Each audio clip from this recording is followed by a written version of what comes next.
So this is wave basics. This is all the stuff you need to know, the basics of waves that go right through this topic of GCSE or indeed A-level waves. Let's start with what a wave is then. A wave is actually a repeated oscillation backwards and forwards on the same spot that transfers energy, not material. So importantly, the particles in a wave don't move along, the energy does.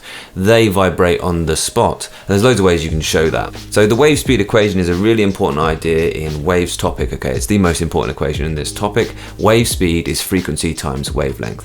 Basically, wave speed depends upon the medium that the wave is traveling in.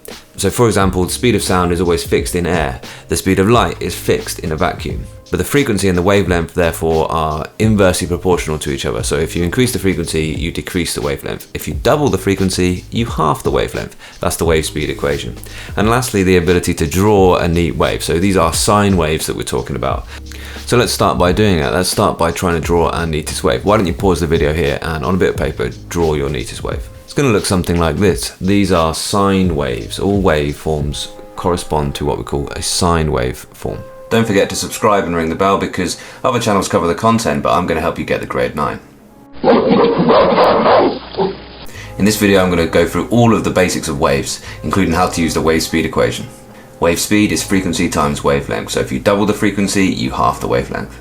So here we are, here's my go. Basically, I always pick my center line first, and then up to a peak, down to a trough, up to a peak, and so on and so forth. It's not the best wave I've ever drawn, but it doesn't matter, that's neat enough. So labeling these waves is really, really important, and it's important you can do this accurately. It is a easy mark to miss. People understand this really well, but they don't do it accurately enough to get the mark in the test. So make sure that you get this right. Hopefully you can see on this diagram here that I've drawn the wavelength such that it actually touches the peak and touches the other peak. I've drawn the amplitude such that it starts from the equilibrium line, that center line, and touches the peak. So let's make sure that we get it right. Lots of people, for example, they just do this. They say, there's the wavelength. Well, that's not quite right. It has to actually be the case that you could take a ruler and you could measure the line that you've drawn, and that would be the wavelength. There's the peak. There's the other peak. That is a wavelength. And we use the symbol lambda for wavelength, and that's going to come later. Similarly, for the amplitude, lots of people just draw an arrow and say, there's the amplitude there. No, that's not quite right. It's not going to get the mark. You know how to find the amplitude, and that's really good, but you didn't get the mark in an exam because you didn't draw it accurately enough. So it has to be that it starts from the equilibrium position and rises to the peak. That is the amplitude. So in this quick lesson, you're going to make sure that you know the properties of waves, you can recall them, and that you can define longitudinal and transverse waves, and that you can calculate wave speed from frequency and wavelength. That is basically use the wave speed equation that we just started with. Wave speed is frequency times wavelength, so if you double the frequency, you halve the wavelength. You can see that really well with the waves on this slinky. As I double the frequency, you can see that the wavelength halves.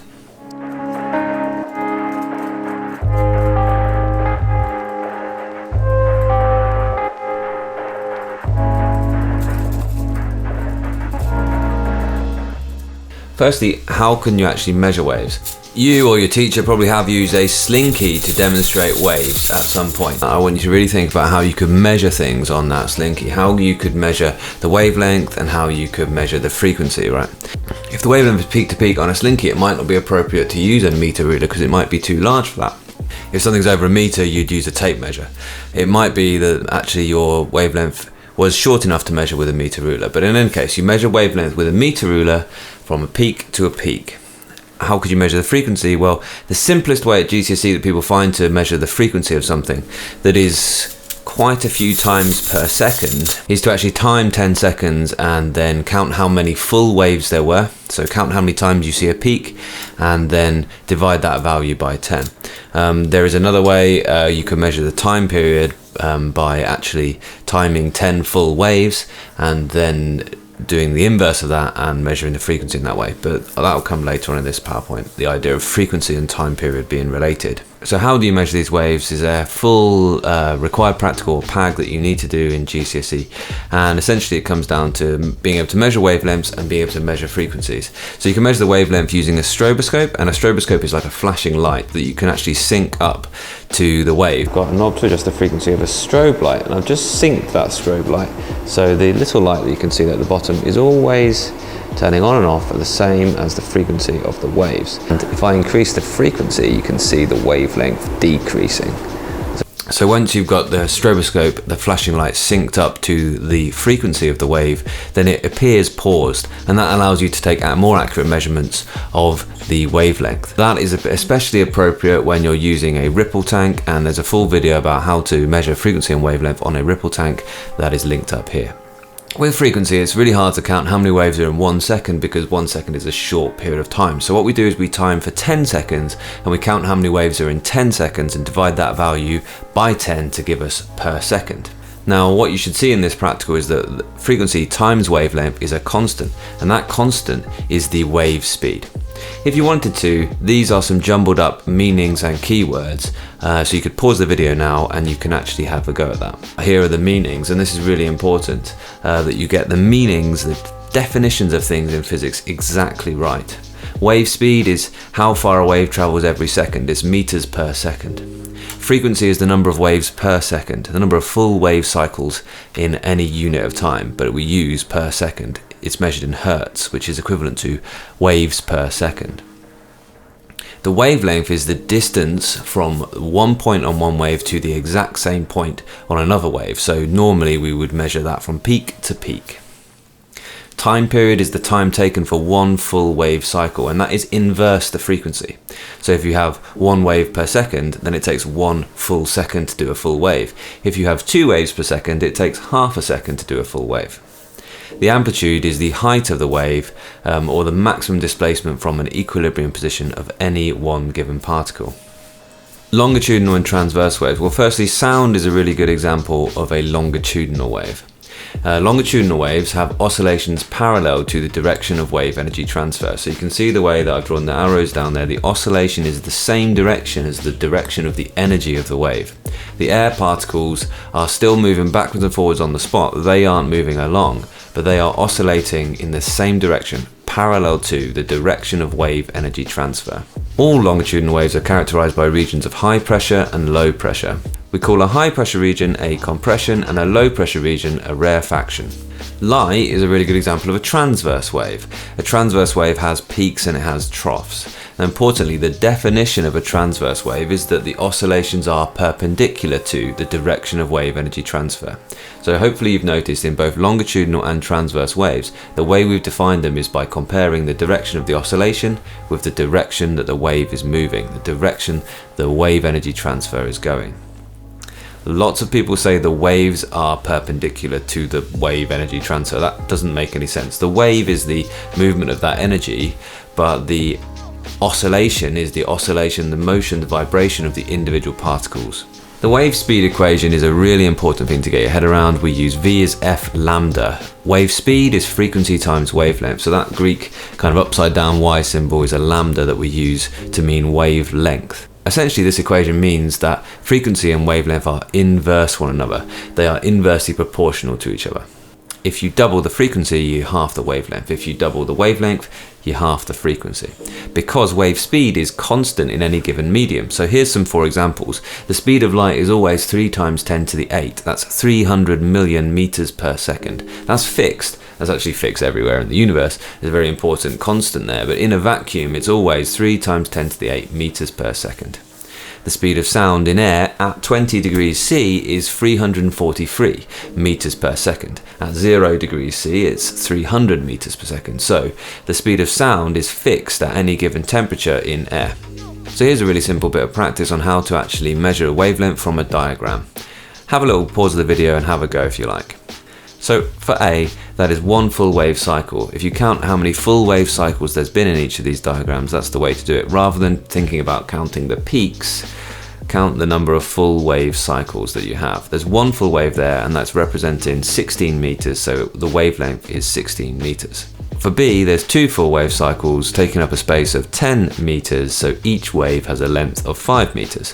For C, there's again 2 full wave cycles in 1 meter, so each wavelength is 0.5. And for D, there's actually 4 full wave cycles there. Even though it kind of looks like there's 5 peaks, there's 4 full wave cycles. So count how many times it's gone up and down and back to the top again. That's the way to do that. And that takes up 4 meters, so that's a 1 meter wavelength. Now there's 2 types of graphs, and here's where it starts to get a little bit complicated. At the top there is a displacement versus time graph. Now that is one type of way that we can show on a graph the wave. Displacement versus time shows you the motion of one particle as time moves along. So the distance on that graph from peak to peak is representing the time period. Lower down there, the second graph is actually a displacement versus displacement graph. So that's actually like a picture of the wave in space. If you can imagine like pausing the wave in space, what would you actually see? An X versus Y graph, a 2-dimensional representation of the displacement versus displacement of that wave. Then you'd have something like that. And now the distance from the peak to the peak is representing the wavelength. The amplitude, though, on both is still just the distance from the equilibrium position, 0 on the x-axis, to the peak. There's 2 expressions at the top there. Firstly, the definition of frequency. Frequency is 1 over the time period, capital T, we use for the time period, and therefore the time period is 1 over the frequency as well. Remember, the frequency is the number of full waves per second. They might very well ask you to define that. So what's the time period? Have a little practice with that. Pause it if you want to. Okay, so this time you're doing a similar idea. You're finding out how many full wave cycles there are in each graph, but the x-axis is representing the time. So for the first one, there's 4 full wave cycles in 4 seconds, so the time period is 1 second. For the second one, for B, there's 2 full wave cycles in 1 second, so that's 0.5 seconds. For C, there is 2 full wave cycles in 1/4 of a second, so it's 1/8 of a second. 0.125 seconds is the time period there. And for D, there's 4 full wave cycles in a total of 16 seconds, so there is a 4-second time period there. Now, if you think about those time periods, we can then work out the frequencies from those. So have a little go at working out the frequencies of each of those. Essentially work out the time period and then do 1 over that in your calculator and you'll get the frequency. There they all are. So for the first one, you had a time period of 1 second, so 1 over 1 gives you 1 wave per second, 1 hertz. The second one, you had a time period of half a second, so that is 1 over a half gives you 2 waves per second. If the time period is half a second, then you get 2 waves in 1 second. C, that was 1/8 of a second, so there's 8 waves per second, 8 hertz. And for D, each wave took 4 seconds. The time period was 4 seconds, so 1 over 4 gives you 0.25 hertz, 1/4 of a wave per second. Okay, I hope that was helpful to go through that kind of practice, because those are some really basics that will underpin your ability to do harder questions in waves. The next little bits of practice that I have are practicing using the wave speed equation. So there's the wave speed equation in words, but we use algebra in physics to speed us up, so try that out. So go ahead and pause this slide if you like and have a go at using the wave speed equation to work out some wave speeds. This one shouldn't be too difficult, but it's going to get harder in a minute. So we use algebra to speed us up. So we use V for wave speed, F for frequency, and lambda for wavelength. So this is the wave speed equation, but represented in algebra. It's a lot quicker to work with that. And you need to be showing your full working out every single time you do a calculation in GCSE Physics to make sure you give yourself the maximum chance of getting the maximum marks. So I'm going to do the last one on this slide, the last slide there. So I just write out the equation, substitute the numbers in, checking whether they need to be converted or not. So 0.03 is the wavelength in meters in the table, multiplied by 200 hertz is the frequency. Then reach for the calculator, and never try and do simple maths even in your head in an exam. Always use a calculator, because the calculator is less likely to make a mistake than you are. Just be careful to dial in the numbers correctly, and if you're not sure, then put them back through the calculator again. So that is 6 meters per second is the wave speed.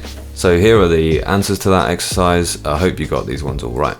So how can they make that harder then? Well, they don't always ask you to calculate wave speed with that equation. Sometimes they will ask you to calculate one of the other 2 variables in that equation.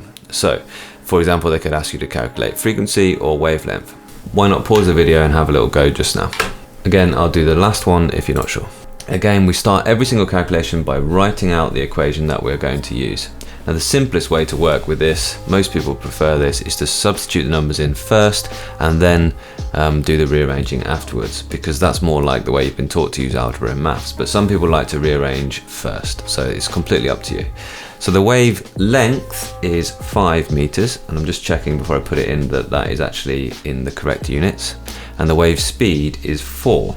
So I've just copied down the equation, putting in the values in the table in the same place as they are in the equation. Now I can do the rearranging. Rearrange for f basically. F equals 4 divided by 5. So I'm just using inverse operations. I've got times 5 there, so I do divide by 5 on the far side. Now I can use my calculator, even though that's a super simple bit of maths. 4 divided by 5, and I want that not as a fraction, but I want that as a decimal. 0.8 is the answer. Check what I've been calculating was frequency, so the unit I need to give is hertz. Okay, I hope that one makes sense. That's how they can make it slightly more complicated by giving you a rearranging to do. But in that case, the units are all the same. So let's go back and check that you've got all those ones right.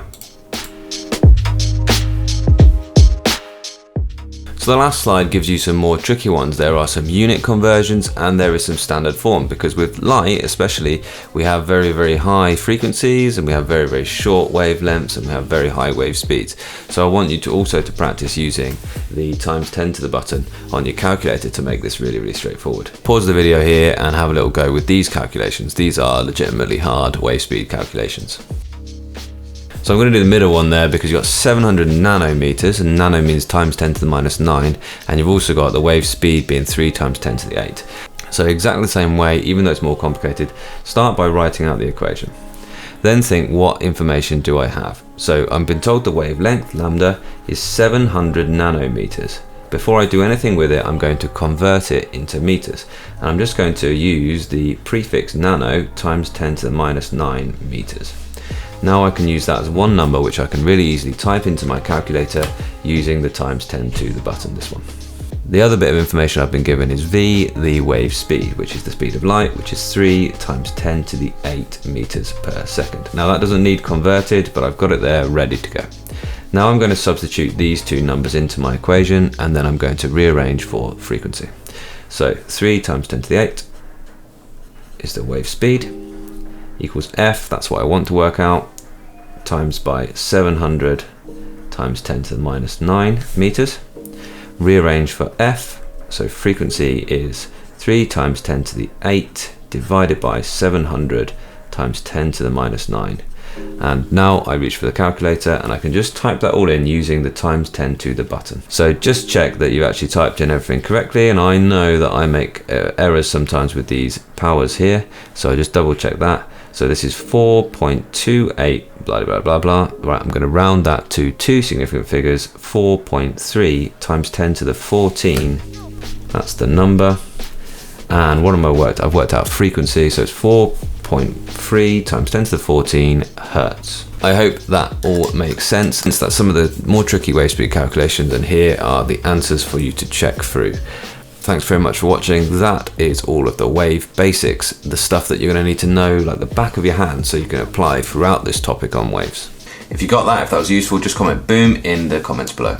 And don't forget to check out GorillaPhysics.com for all my videos organised by topic.